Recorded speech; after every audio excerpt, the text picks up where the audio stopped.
Today we are taking up the poem The Tiger by William Blake. Now first we talk about the life and works of Blake. Blake was an English poet, painter and printmaker, largely unrecognized during his lifetime. Blake is now considered an important figure of the Romantic Age. He was born on 28th November 1757 in Soho, London, United Kingdom, and he died on 12th August 1827, London, United Kingdom. His artworks include The Ancient of Days, The Ghost of a Flea Newton, and more. On view in the National Gallery of Art, there are many paintings which he had done. He belongs to the period of basically Romanticism and symbolism. Poems which he had written include The Tiger, London, The Lamb, The Flea, Poison Tree, and more. About this particular poem, when we talk, he basically tries to tell us about the things God created. Now, God that created vulnerable beings like the lamb could also have made the fearsome tiger. The tiger becomes a symbol for one of religion's most difficult questions and oft asked questions: why does God allow evil to exist? At the same time, however, the poem is an expression of marvel and wonder at the tiger and its fearsome power, and by extension, the power of both nature and God. The main themes of William Blake's poem, The Tiger, is creation and origin. The speaker is in awe of the fearsome qualities and raw beauty of the tiger, and he rhetorically wonders whether the same creator could have also made the lamb who is so innocent and harmless. The themes which we find in this poem: wonder at God's creation and good versus evil. Basically, these two themes have been dealt with. Throughout the poem, the speaker shows a sense of awe and wonder about the creation of the tiger. While observing the astounding symmetry of the tiger, he fails to understand how the same God who created the gentle lamb could also create the vicious tiger who would feed on that same lamb. Nature, like a work of art, must in some way contain a reflection of its creator. So if the creator is so kind, so good, why in the creation do we have such things as destroy a part of his creation? So why does the tiger, whom God created, feed on the lamb, which also God created? Now there are a lot of things to be talked about in this poem. First we talk about the structure. The poem is comprised of 6 quatrains in rhymed couplets. The meter is regular and rhythmic. Its hammering beat suggestive of the smithy, that is the poem's central image, that is the place where the ironsmith does his work. The simplicity and neat proportion of the poem's form perfectly suits its regular structure, in which a string of questions all contribute to the articulation of a single central idea. Now when we deal with the first quatrain, we see the lines first. Tiger, tiger, burning bright, in the forests of the night, what immortal hand or eye could frame thy fearful symmetry? Now, first of all, if you see the spelling of the tiger, it's not Tiger as we have in modern English, but Tyger as was used during the time of Blake. Now, tiger, tiger, burning bright. The repetition always in poetry is for the sake of emphasis. So, the poet is looking at the tiger and he is showing his amazement. Where is he seeing the tiger? In the forest. What is he seeing? Burning bright. Is the tiger burning bright? No. The eyes of the tiger are shining in the darkness. So, tiger, tiger, burning bright in the forest of the night. Where is it burning? Where are the eyes shining? In the forest. What time it is? It's night time. What immortal hand or eye could frame thy fearful symmetry? The first paragraph has a question. When the poet sees the tiger, he is so amazed by the look of the tiger that he imagines that the hand or eye that must have made that structure has to be immortal. It cannot be the hand of a normal mortal being. So he asks, what immortal hand or eye could frame thy fearful symmetry? That body, what kind of a hand must it have been? What kind of an eye must it have been to look on the creation when it was finally created by his own hands? Obviously, he is talking here of God. Now, if you pay attention to the words, when you talk about tiger, tiger, the I sounds, it's an example of assonance. and burning bright, the BB repetitions, it's an example of alliteration. In the poem, you will find several examples of alliterations and assonantia. Now, getting to the second quatrain, see, in what distant deeps arise burnt the fire of thine eyes? Question number 2. The fire of the eyes of the tiger must have been brought from some distant seas or maybe distant skies. Deeps means seas. On what wings dare he aspire? The deity who must have gone to fetch the fire for the eyes must have had really powerful wings.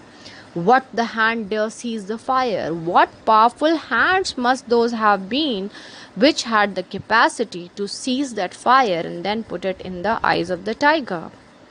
Now, when we talk about on what wings dare he aspire, there is an allusion basically to the angels, in particular to the fallen angels who aspired to overthrow God and were cast down into hell. We are talking about the Bible.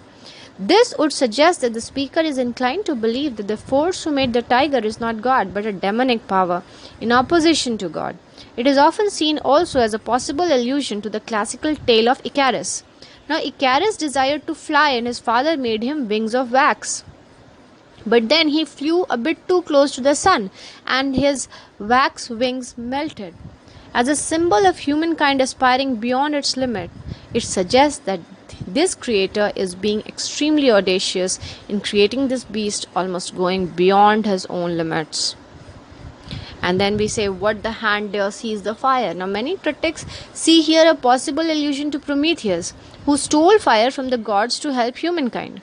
Now, this would make it another symbol of daring aspiration. Prometheus' action was benevolent, but the context in which this occurs suggests something dreadful about the hand seizing the fire. It is as though the speaker is possessed by the ferocity and power of the tiger. That is, he is blind to the possibility of something beneficent lying within it. Now look at the third quatrain. And what shoulder and what art could twist the sinews of thy heart? Again, second line you find the repetition of the sounds. The sounds again means what? It is alliteration. And what shoulder and what art? Again, ver sounds also being repeated. Another example of alliteration. And what shoulder and what art could twist the sinews of thy heart? The muscles of the heart must have been made by someone with really powerful shoulders and one who is so perfect in his art. And when thy heart began to beat, what dread hand and what dread feet? And when finally the heart of the tiger was beating, what dreadful hands and what dreadful feet had been created.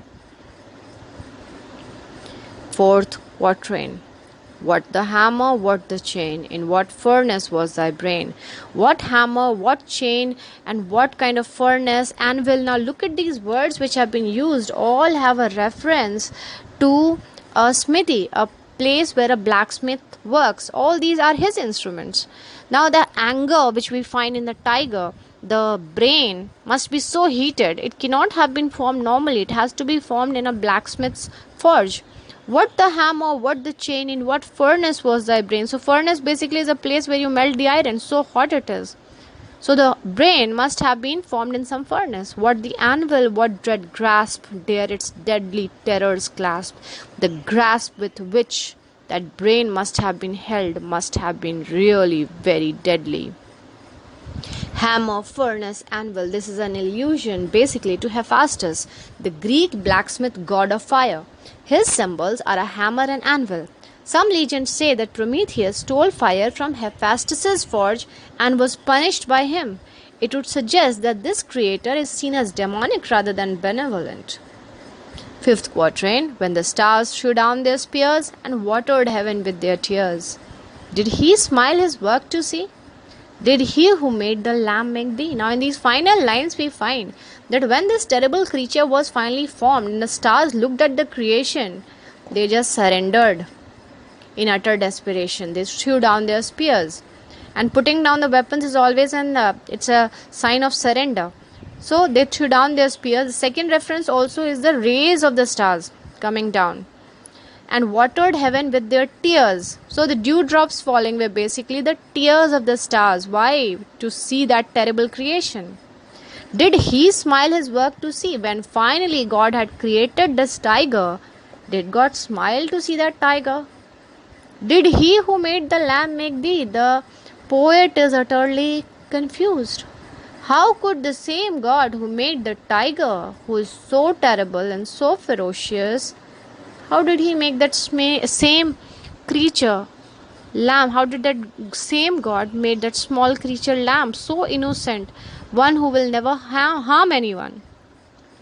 Now the reference, when we talk about we'll just see the lines. When the stars threw down their spears is another allusion to the fall of the angels also. It suggests that Blake's primary thought is to link the images of wings, seizing fire, throwing down spears with Milton's account of the fall of the angels and the figure of Hephaestus as a demonic figure rather than a benevolent god.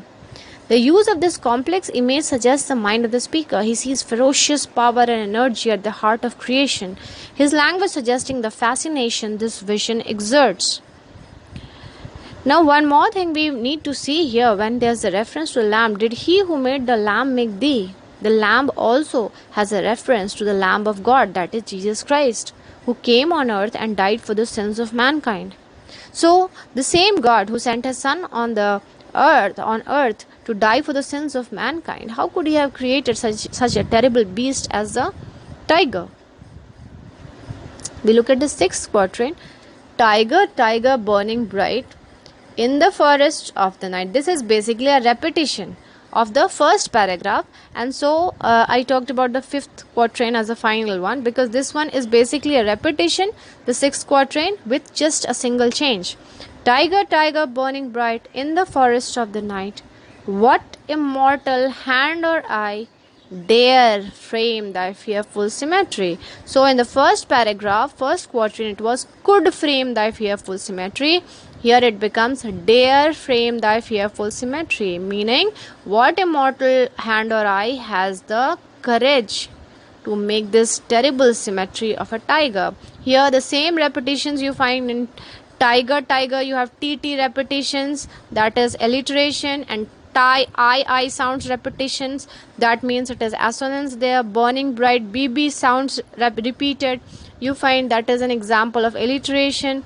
And then the last line, dare frame thy fearful symmetry, F repetitions again, that is alliteration. Now, if we look at the imagery and symbolism here, Blake makes references to Greek and Roman mythology in his poetry. Myths are more than stories. They were told to suggest some truths about human nature and experiences, or to explain how the world has become the way it is. They are appropriate in presenting the tiger because the poem deals with ideas about our understanding of life. Like many writers in the Christian tradition, Blake also combines classical with biblical symbols, images, and stories.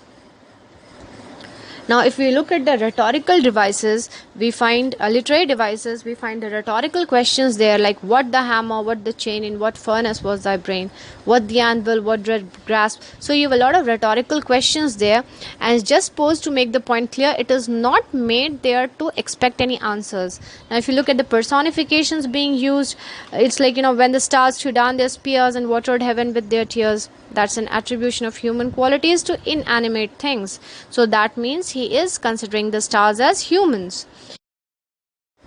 Apart from this, we have the use of assonance, alliteration, apostrophe, symbolism, imagery, all of which has been explained to you. Rhyme scheme is AABB in all the paragraphs. You have the use of end rhyme, like the end words rhyming, like bright night skies, eyes. Repetition is used, like in tiger, tiger, in the beginning also and in the last paragraph also. And plus there's the use of refrain, which means the repetition of lines or stanzas, just like you have in the first and the last quatrain of this poem. Now, if you have any problems, you may leave it in the segment given below, and I shall do my best to answer them. Thank you.